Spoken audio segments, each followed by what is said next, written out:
Hi, everybody, and welcome to Building Bridges for America's Sunday Night Games for Change.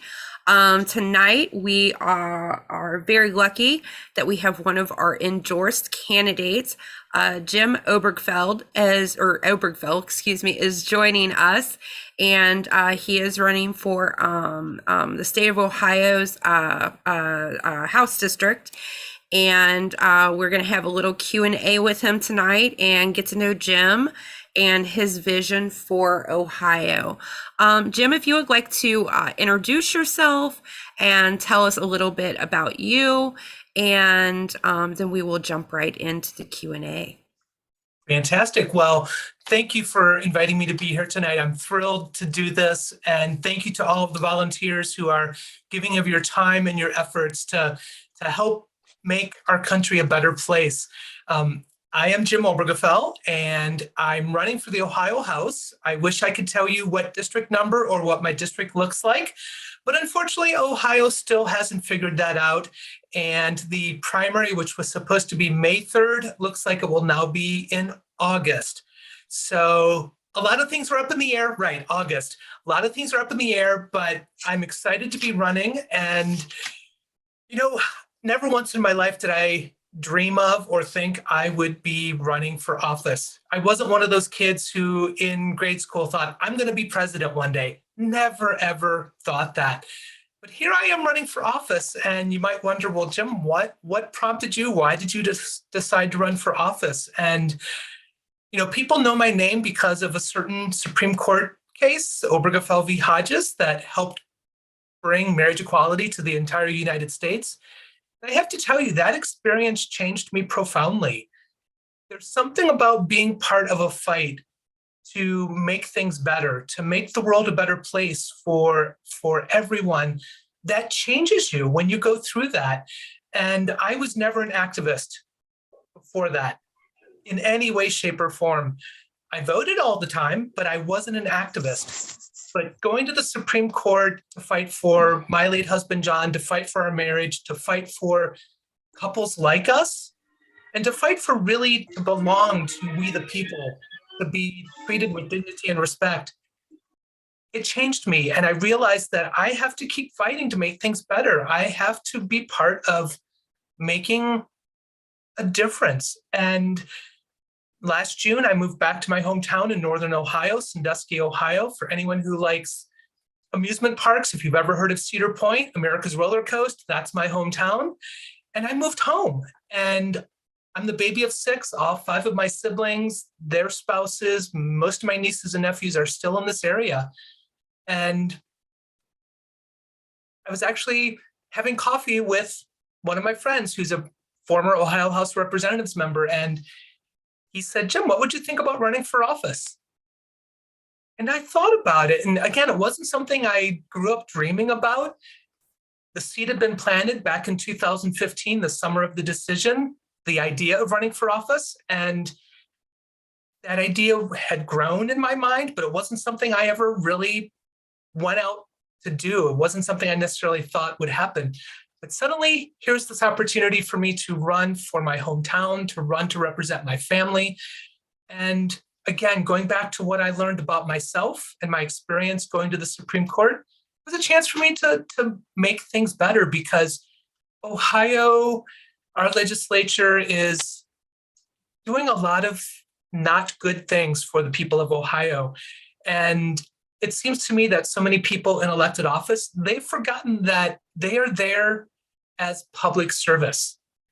And so many of them, in my opinion, it doesn't seem like they understand what public service means. They are doing things that harm the public instead of helping the public.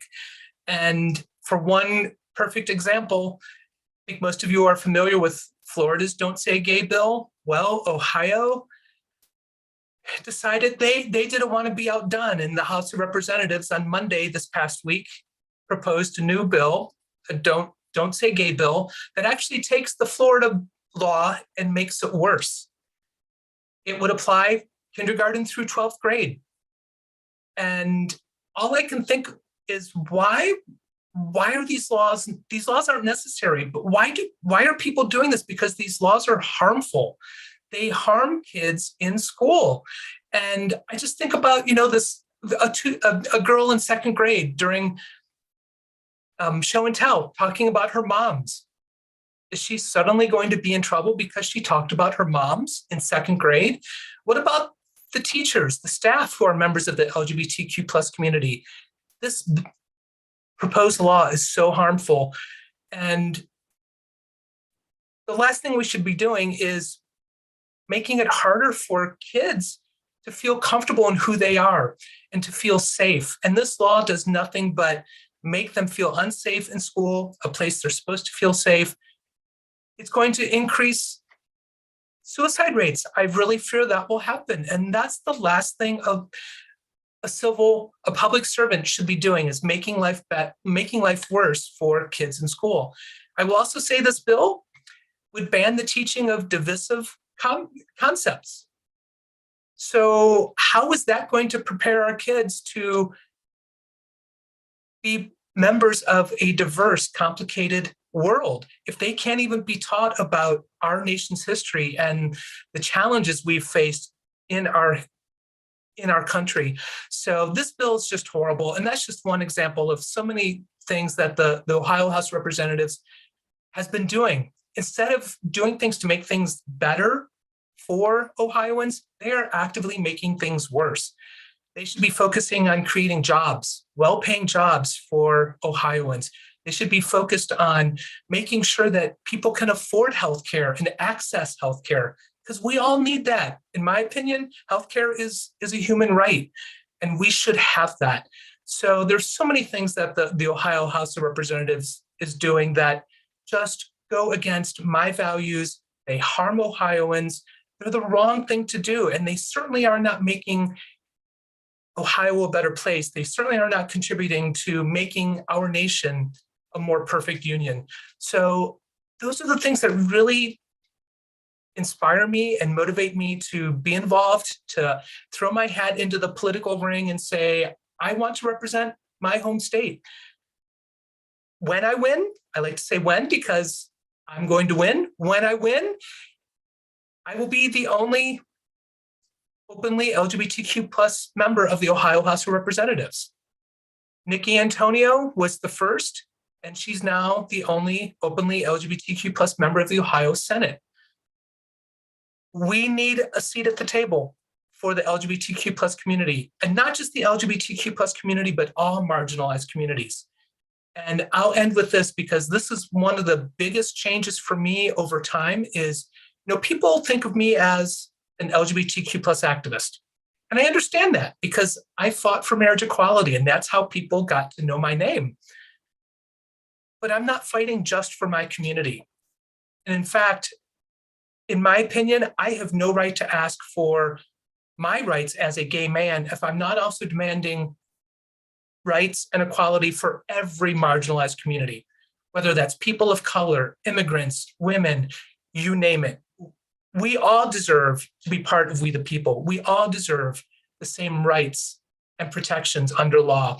So for me, yes, I'm an LGBTQ plus activist, but more importantly, I'm a civil rights activist, and I will be there to fight, to advocate for every marginalized community, and to make sure that Ohio becomes a better place for everyone, instead of becoming a more harmful place for marginalized communities, which is the way we're going, unfortunately. So I'm thrilled to be running. Again, I'm really excited at the thought of representing my family, my friends, the city I grew up in, my hometown, and really just fighting to make a difference, to have a positive impact on the world as a public service, as a public servant, because that's what running for office is all about: serving the public, not my ego, not my bank account, and not others. I'm serving the public, and that's why I'm running for the Ohio House. So I'm thrilled to have your endorsement. I'm thrilled to be here tonight, and I love to answer questions. So I'll wrap up now so that you all can have more time to ask me questions, and fire away. So thanks again for having me. I'm thrilled to be here, and yep, I'll hand it back to you and we can ask some questions. All right, Jim. Well, thank you so much. I'm so excited for tonight and just thank you again for being here with us tonight. So we have a lot of questions starting to come into the chat. So Christy wants to know, how do you see your role in Congress, where you will be one of the 500 plus? Okay, just to clarify, I am not running for US Congress. I'm running for the Ohio House of Representatives. So I will be one of 99 in the Ohio House. And really, for me, I think my role is number one, as a voice for marginalized communities, as a progressive voice for someone who believes in public education, who believes in access to healthcare for everyone, who believes in labor rights, someone who believes that Ohio and the country should pass in Ohio, the Ohio Fairness Act, at the federal level, the Equality Act, so that the LGBTQ plus community has non-discrimination protections. But I also, so there are a lot of issues that I will focus on, but I also look at myself as someone who can make a difference across the aisle. And I'll explain why I say that. The case I'm known for, Obergefell v. Hodges. You think the people on the other side of the V, Obergefell and Hodges, you think we would not be friends. You'd think we would hate each other because we were opponents. Well, I love to tell people that Rick Hodges, the former head of the Ohio Department of Health, he and I are good friends. We speak together, we do events together. We are friends. And I say, if the two people on either side of a major Supreme Court case can be friends, can find common ground, well, I can do that with anyone on the other side of the aisle. So that's one of the things that I look forward to doing, is being able to work with others and to find that common ground so that we can do things that benefit all of Ohio. Well, that's great to hear. Thank you so much for that. So Tracy is wanting to know, what kind of reception are you seeing on the campaign trail? It's been great, Tracy. That's a great question. And I will also say, I mentioned that the idea of running for office was planted in my mind back in 2015. A friend of mine, well, I'd met him that night, he's now a friend, sat me down and said, Jim, people are going to start mentioning public service to you. And he said, do me a favor. When people mention that, don't just say no. Promise me you'll at least think about it. So he planted the seed, and he was pretty accurate, because I started to hear again and again from family, from friends, from strangers, from people I met at events, you should run for office. I would vote for you. So the thought of running for office just grew and grew in my mind. And since I announced, the reception has been overwhelmingly positive. It's been fantastic. People are excited that I'm running, and I hear over and over again, Jim, you're the kind of person we need in elected office. We need people like you. And oftentimes, I hear this frequently. They say, we hear from all these organizations and from people we follow, we need good people to run for office. We need people who are doing it for the right reason. We need them to run for office. And they say, Jim, you're one of those people, and we're so happy you are running for office. So yeah, the reception has been fantastic. Overwhelmingly positive. People are excited I'm running, happy I'm here, and offering to help any way they can. So it's been a really, really good experience so far. I've also avoided so far nothing, no negatives. I haven't experienced any of that so far. And I also refuse to read comments on the internet. So if there's anything negative out there about me, I don't know. I don't care. Just like during the marriage equality case, I never read the comments online, because I think that's just insane. I'm not gonna waste my time and my energy and get upset at the horrible things that can happen online. That's extremely smart. Very smart. So, in speaking about the campaign trail as well, are you getting support from other marginalized groups? I am, not surprisingly, a lot of support from the LGBTQ plus community, but other groups, people of color, they see in me someone who, well, I can't relate 100% or directly with their experiences as a person of color. I can relate as a member of a marginalized community. So that's been fantastic. That's really good to see. And, yeah, I mean, definitely, I'm getting support from other from other marginalized groups, and that's important to me because, like I say, it isn't just about me as a gay man; it's about all of us, and we all have the right to be part of We the People, to be respected and protected under our laws on the street, in society. So definitely, it's really meaningful to me that I have been seeing that support from other marginalized groups. Well, that's wonderful to hear. So Deborah wants to know, what are your thoughts on the response from the Ohio Chamber of Commerce regarding HB 616?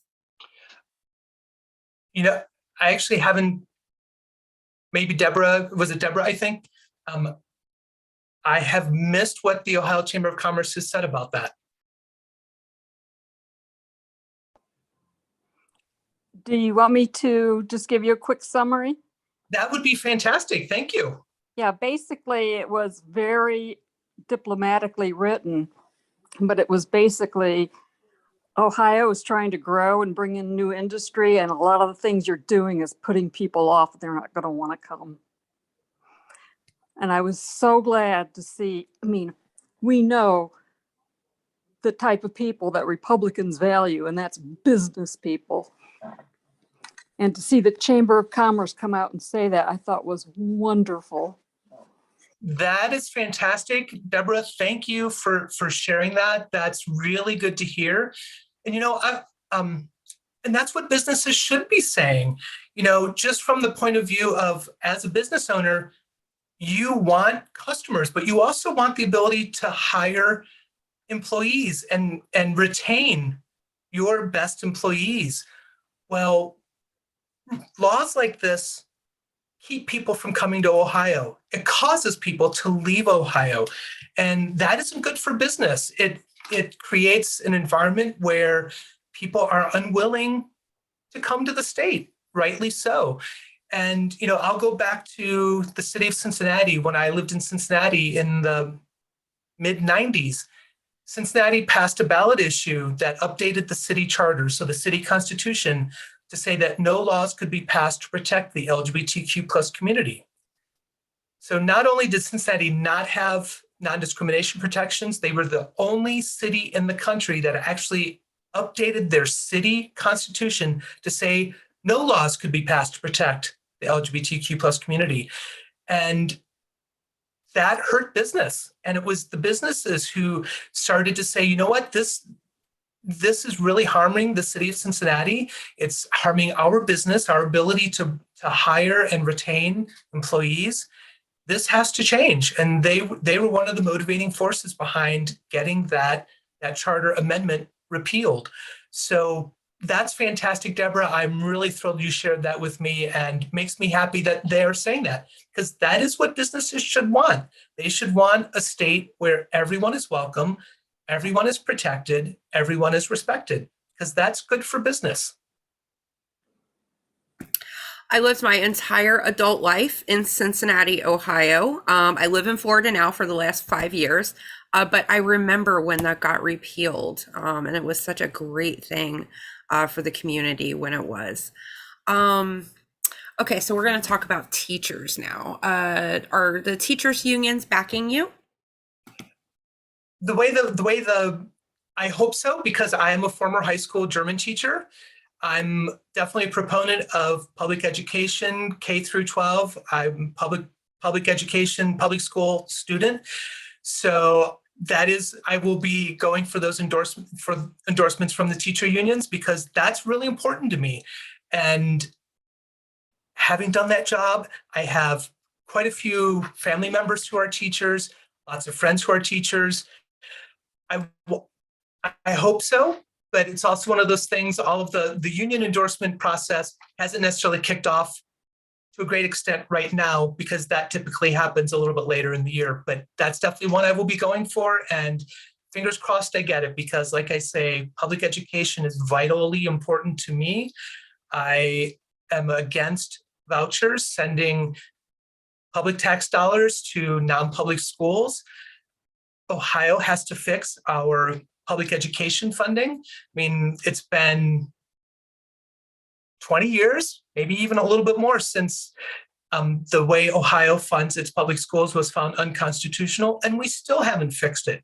So that continues to perpetuate this unfair funding for schools across Ohio, and that negatively, disproportionately impacts public schools in predominantly minority neighborhoods, and that's unfair to them, and it needs to be fixed. So I will definitely be on the side and propose and work towards fixing our public education funding in the state of Ohio.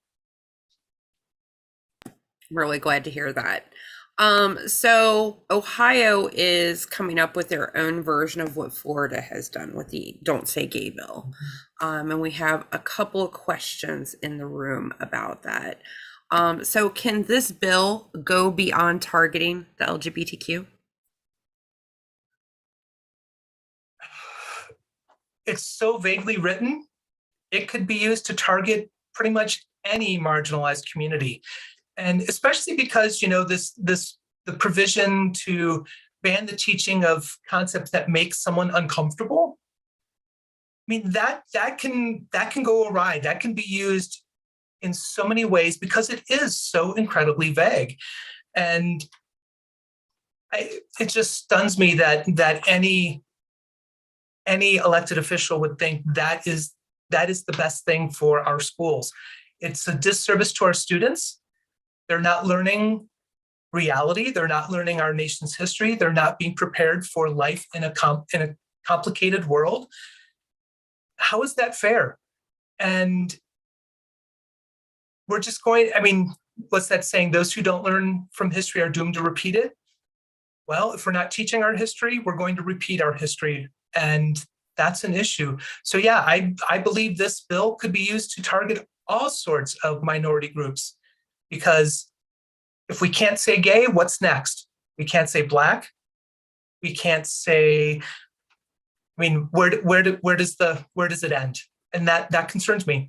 But really, the bill is so vaguely written that should concern everyone in Ohio, because if it's so vague, it can be used in so many ways that are harmful to all kids in school and our state in general. Yeah, I'm down here in Florida, and the bill up in Ohio, they're doing a carbon copy. It is so vague, and it's so damaging, and the teachers just literally have no idea what they can and can't do right now. And teachers are the experts. They know how to teach concepts. They're the ones who should be making these decisions, not a legislator who is uncomfortable talking about race, or who thinks LGBTQ plus people should have no rights, no dignity, no respect. So let's rely on our teachers. They're the experts. Do you also view this bill as another way to harm public education? Oh, absolutely. Anything that is impacting what we teach our children and the ability to teach reality and to teach our history, that's harming public education. And this bill, I could see parents deciding, I don't want to send my child to this school because my child is LGBTQ plus, and I would prefer to send them to public school, but I can't put them in that situation where they're not safe. So could they potentially send them to a private school? Absolutely. Could they decide to homeschool? Absolutely. And all of those things, when you take kids out of school, send them to private schools, that's harming public education. All right, so we're gonna switch gears right now. I told you earlier that I spent my entire adult life in Ohio, and in 2016, I lost my daughter to an opioid overdose, my 21-year-old daughter. And that is when I moved to Florida. I just couldn't be there anymore. So Ohio is considered, once was considered when this epidemic started, ground zero for the opioid epidemic. And 4,200 overdose deaths per year in Ohio. 3.42% of all of the deaths in Ohio are from drug overdose. The death rate is 38%, or 38 people out of every 100,000 residents in Ohio. And this is 85% higher than the national overdose rate.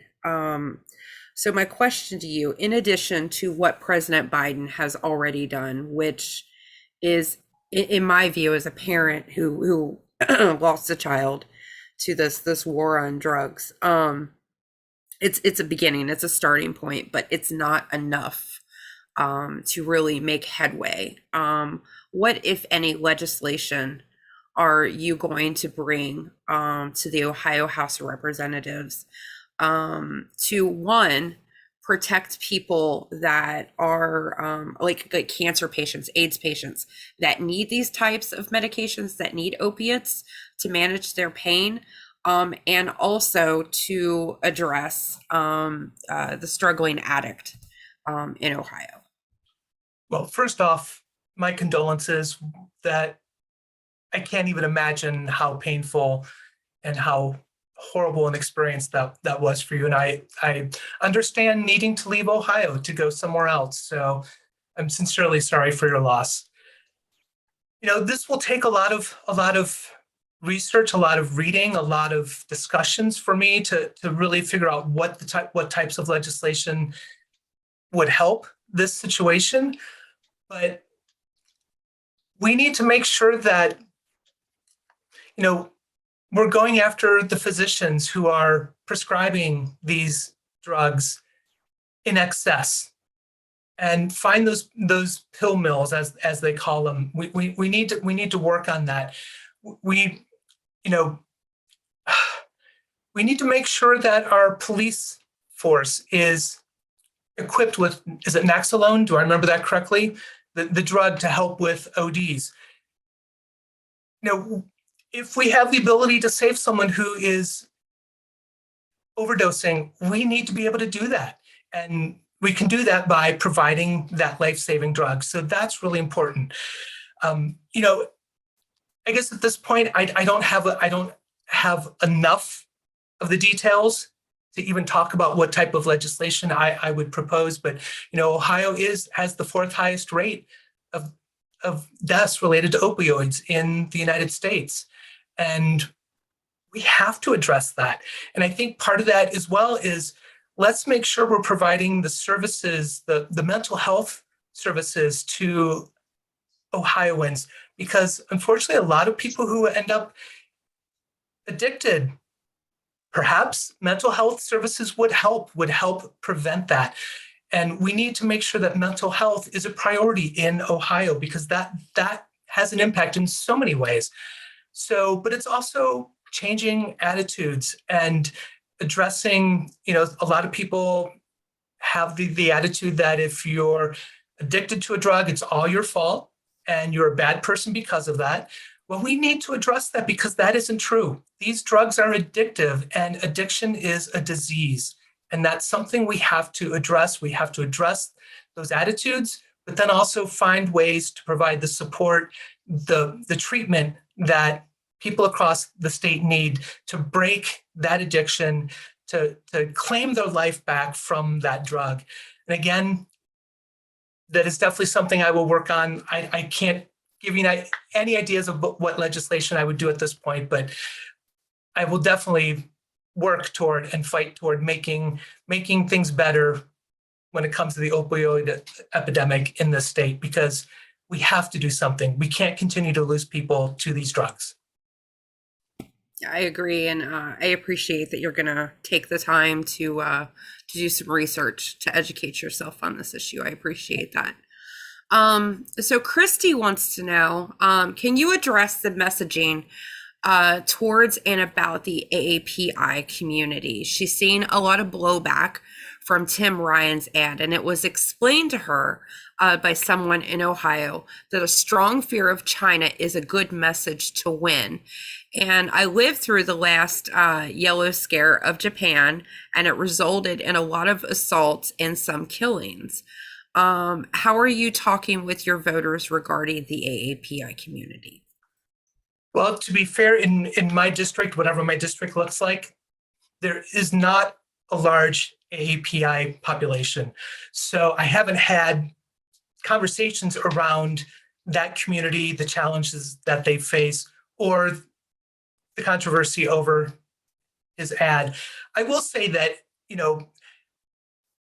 targeting a country or a minority group or a race, that has bad results. I mean, we've seen that over and over in this country. And I can understand,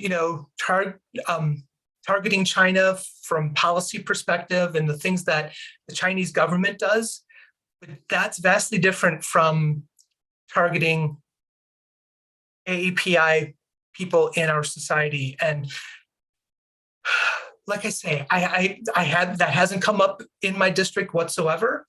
I mean, I think the last demographics I saw was less than 1% in my district for Asian Americans. I could be wrong on that, but that's the number that comes to mind. So I haven't had those conversations, but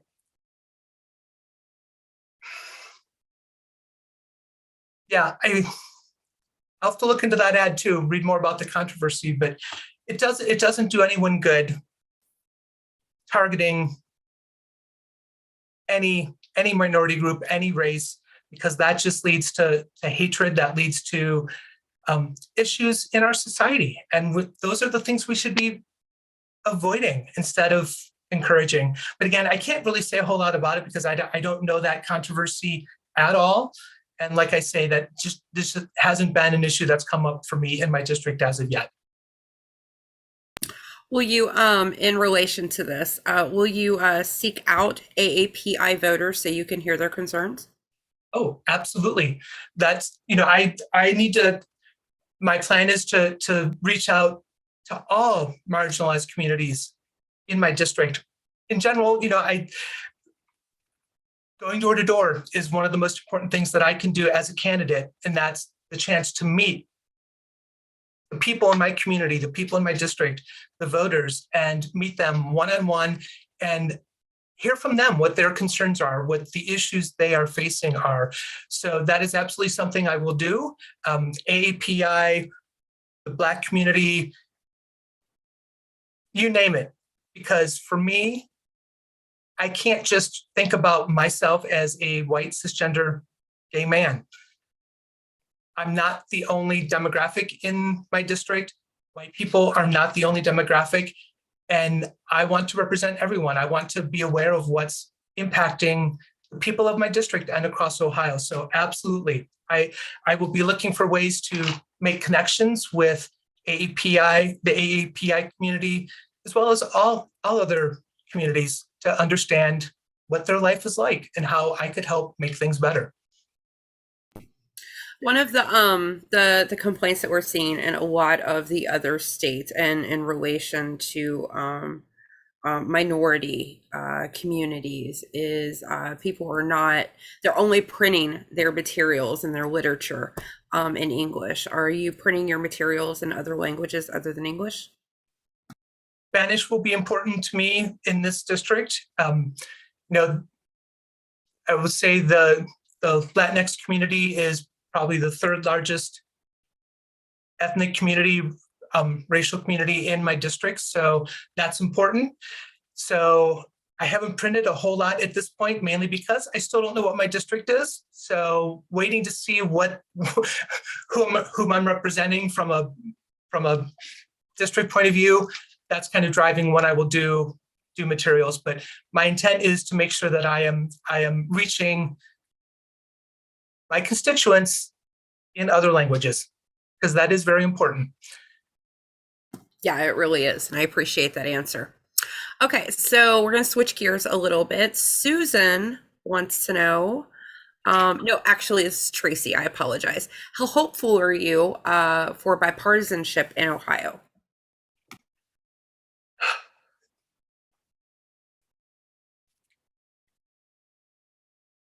I wish I were more hopeful because I look at the bills that are being proposed, and there's really no attempt to be bipartisan by many members of the Ohio House. So that concerns me, but I won't let it stop me. That I won't let that prevent me from doing what I can to reach across the aisle, to find those things where we can agree, where we can work together to make things better. So I am concerned just because it seems like so many elected officials across the country these days have no interest in listening to the other side and working together. But all I can do is be me and do my best to actually help make that happen. So, like I say, I am concerned about that, like I think most people are, but it won't stop me from doing everything I can to make a difference and to work with people across the aisle, to build bridges, to build consensus, and to work together as opposed to working against each other. So everything that building bridges does, we do through four lenses: democratic reform, creating a sense of belonging, bridging the rural and urban communities, and racial equity. So what do those four lenses look like in your campaign? So in my campaign, the district, I think even regardless of what the final border looks like, my district will be a mix of rural and urban. And even the urban, I live in the largest city, Sandusky, which the Sandusky and the surrounding area, around 30,000 people. So that's the largest. So it's urban, but not incredibly urban, surrounded by a lot of agriculture, a lot of rural areas.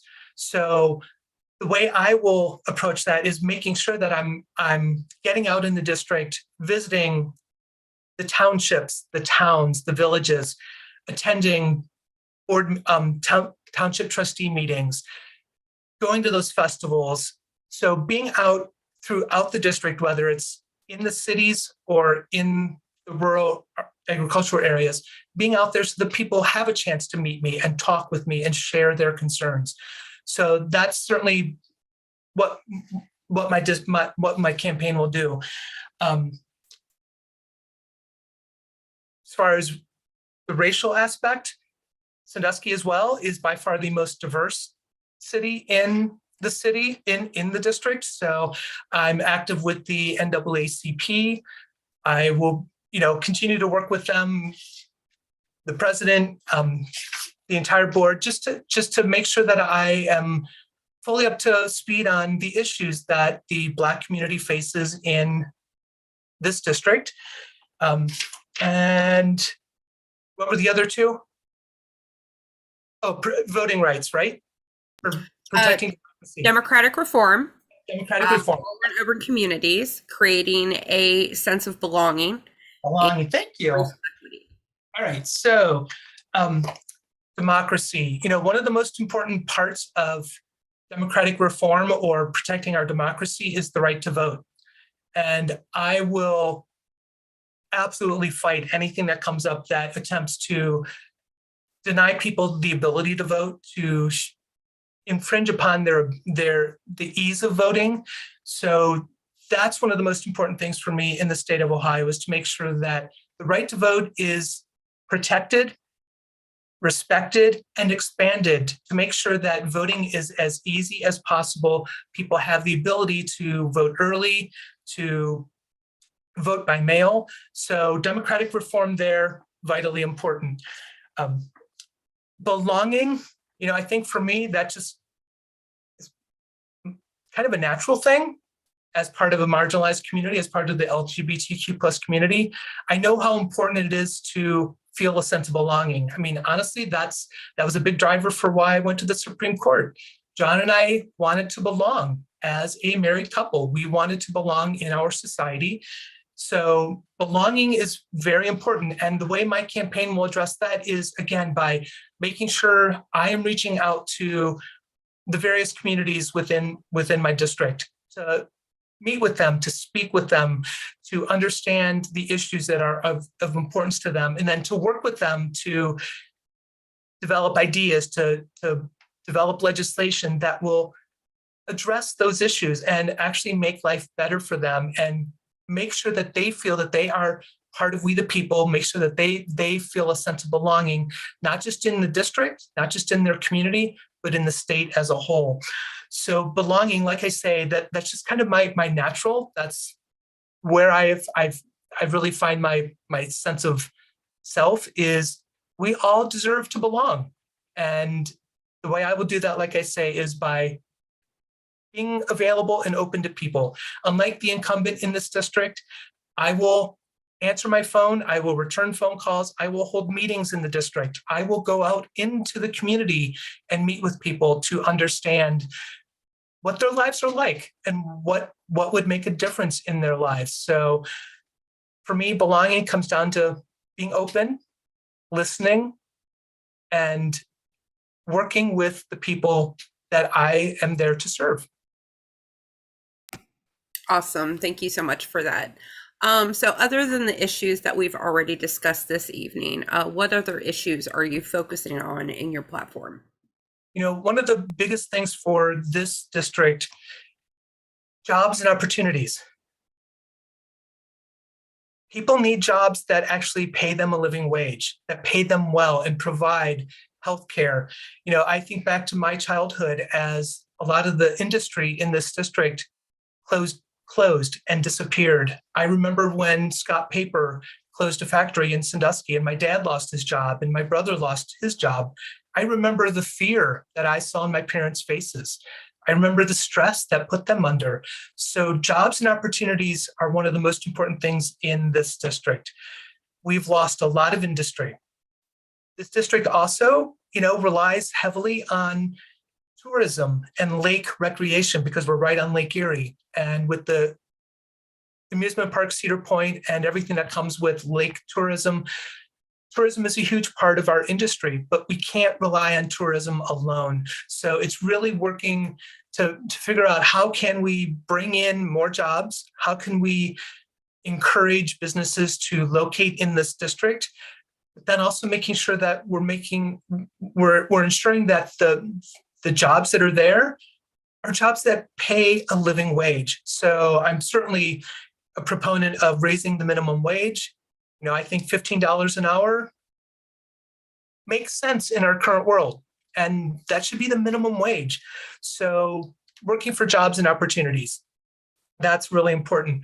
I've mentioned Lake Erie. Another really important thing in this district is making sure that we protect and respect Lake Erie. Lake Erie is significantly cleaner now than it was when I was growing up, but we can still make it better. You know, one of the industries here, commercial fishing. We need to make sure that that lake is healthy so that the fish populations are healthy and that supports commercial fishing. We also need to make sure that we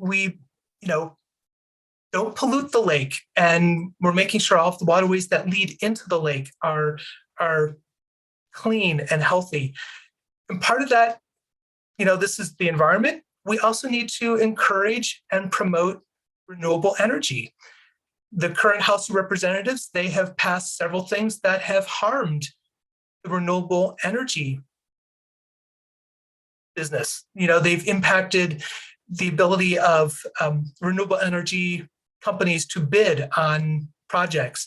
They've lowered standards, and that's harming our environment. And we all need a clean environment. We need clean water. We need clean air.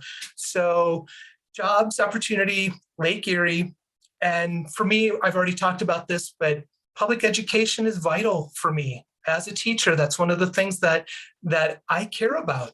I feel like I got a really phenomenal education in Sandusky Public Schools, and I want every kid to feel like they got a fantastic education that prepared them for life in their local public school. yeah, so those are many of the things that I will be focusing on in my campaign and as a legislator. So you touched on talking about Lake Erie, and we did have a question about the Great Lakes. And you may have already answered this, but if you want to add on to it a little bit, what would you like to see happen to clean up the Great Lakes area near your hometown from an environmental standpoint? No, I think one of the things that I would do right away is to revive the Lake Erie Caucus. And that was a caucus of representatives from along the shore of Lake Erie. And it's just gone by the wayside. It's no longer active. And I think that's one of the most important things we can do is revive that caucus so that everyone along the district who's impacted or cares about Lake Erie, we can work together to create a long-term plan to address the health of Lake Erie. So that's one of the most important things. And we also have to work together, the people who care about a clean Lake Erie and agriculture. We have to work together to figure out how do we have a world where our farmers are able to fertilize their fields, raise their crops, while also making sure that we're protecting Lake Erie so that we don't have runoff into Lake Erie that impacts the health of Lake Erie. So that's another thing that I would do is let's start working together as opposed to opposing each other, because we need farmers. Farmers need some fertilizers, some chemicals. Organic is fantastic, but not every farmer can do that or wants to do that. But we can work together to make sure that they can take care of the land. They can do their job the way that they know, because they're the experts at it, while we also protect Lake Erie and make sure that it stays clean and healthy.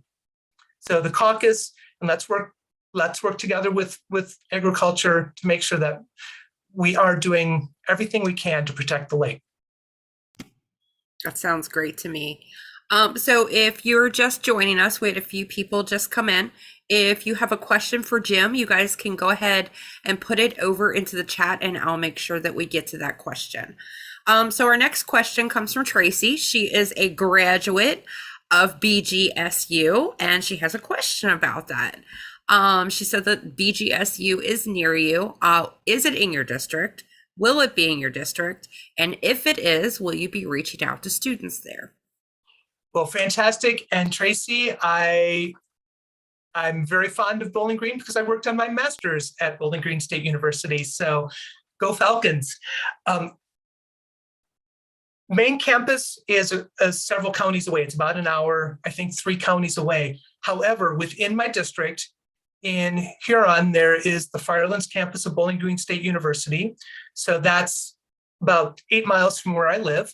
And then Bowling Green and Cedar Point Amusement Park partnered a couple years ago to create a new program in resort management. And they have they've built one building in downtown Sandusky for that program. So yes, while main campus is not in my district, Firelands campus and the resort management program campus are. So I will absolutely be reaching out to Bowling Green students, for their help, for their thoughts. So yes, that without a doubt. And I will also say I spoke not too long ago at Heidelberg University, which is in Tiffin, Ohio, which is not in my district, but that was also a great experience. And I had quite a few students saying, we would love to be involved in your campaign, so please let us know. So Bowling Green, those 2 campuses are really the two bits of higher education in my district, but there are quite a few other colleges and universities close by that I will also be able to reach out to and build a relationship with. Awesome. Glad to hear it. Okay, so Melissa wants to know, what would you do to stamp out corruption in the state house that started with Larry Householder and his cohorts? Yes, corruption. Well, the short answer is I always do what's right. That's just who I am. It's funny, I'll share this story. This was something I was recently told by a friend in Cincinnati, and he knew my late husband and me both. And he said, Jim, I just remember this day, John was really mad at you because he wanted to do something, or there was something that the two of you were talking about and arguing about. And John was annoyed with you because you just kept saying, no, John, I'm sorry, that's not the right thing to do. And you just stood your ground. And John was kind of annoyed with you that you just simply said, John, it's not the right thing to do. That's wrong. So people tell me this over and over. I mean, I've heard this a lot, that I have this sense of right and wrong that I live my life by. So for me, that's the easiest answer for me. How I will help root out corruption in the State House is I won't be part of it. I refuse to do something that is wrong. And I won't go along with it when others are pressuring me to do that. So that's, for me personally, that's just how I live my life. The other way I will help root that out, my opponent was appointed to this, or the incumbent was appointed to his seat by Larry Householder. And when I win this district, well, there goes one Householder person, hopefully. So that will help as well. Awesome. It really just comes down to my sense of right and wrong. It's very strong. I believe that, but people have told me that over and over throughout my life, that I have a very, very strong sense of what's right and what's wrong. Well, I am very happy to hear that. So Deborah said that she hopes that you're a big supporter of the Cincinnati, Dayton, Columbus, Cleveland high-speed rail. Yes or no? Yes. I still remember years ago when the Obama administration offered Ohio as part of something, and Governor Kasich turned it down, said, no, we don't want that. We don't need rail transportation in Ohio. And I remember being furious because I am such a proponent of the rails. I love to travel by train, and I think it's something we are missing as a nation, as a state. It's better for the environment. It gives access to people who don't have cars, which is something those people are often forgotten about in our state. They don't matter to a lot of lawmakers, and that's an issue. We should care about people who do not own vehicles, do not own cars. We should be doing what we can to make things better for them. So yes, I would love to see high speed. I would love to see any train travel improvements increase in Ohio. So I'm on your side on that one. There's no doubt. I will fight for that. I will always be on the side of improving our train transportation because it helps us as a state, as a nation. Okay, so just a fun question, because you lived your life, part of your life in Cincinnati. Gold Star Skyline. Dixie. Oh! What? I love it. Nobody ever thinks of Dixie chili. Yes, I love it. I love their six-way with the good. chopped fresh garlic on top. Oh, the six-way is good. so good. So very good. Everybody that's from Cincinnati is like, they are all nodding in agreement right now. So good answer. And also, I mean, honestly, I love Dixie, but my favorite, it's also because of a very personal connection. A dear friend in college, her family owned Chili Time in St. Bernard and Roselawn. So that was also my favorite because of the personal connection. Awesome. I love Chili Time. I used to eat there constantly when I was working at P&G. Believe me, I used to live not far from that Chili Time, and I was there all the time. Okay. So back to the important questions now that we had a fun little break. Melissa wants to know, is the lack of affordable housing an issue in your district? And if so, what can you do to help in your area? It absolutely is an issue. Again, this is one of those big problems that it's going to take a lot of learning for me, a lot of talking with people, talking with the experts, talking with my constituents who are looking for a place to live and are struggling to find that. And, part of that as well is in my district is, the lack of really effective or extensive public transportation. We have a bus service here in Sandusky, but it's limited. So that's part of also making sure that housing is available and functional for my constituents. Is, housing needs to be where they can reach it, but they also need to be able to get to their jobs from where they live. So there, a lot of Sandusky, a lot of the housing stock in Sandusky, older homes, which, there's still a lot of lead paint. Things aren't, there are a lot, there's a fair amount of rentals, but a lot of the rentals could be better. And we need to figure out how we can bring in better housing, more affordable housing, safe housing, because more than anything, yes, we want it to be affordable, but we also want that housing to be safe and healthy for the people who live there. So again, it's another thing. I have a lot to learn, but I'm open to learning and talking with the people who need housing, understanding their needs, but then also talking with the people, not just in Ohio, but around the country who have successfully improved or increased housing, affordable housing. So there's a lot I can learn from experts around the state and around the country. And that's what I will do, because I can't come in knowing everything. And that's one thing I'm always willing to say, I don't know. That's something for me to learn. But I do want to be part of making housing better in this district.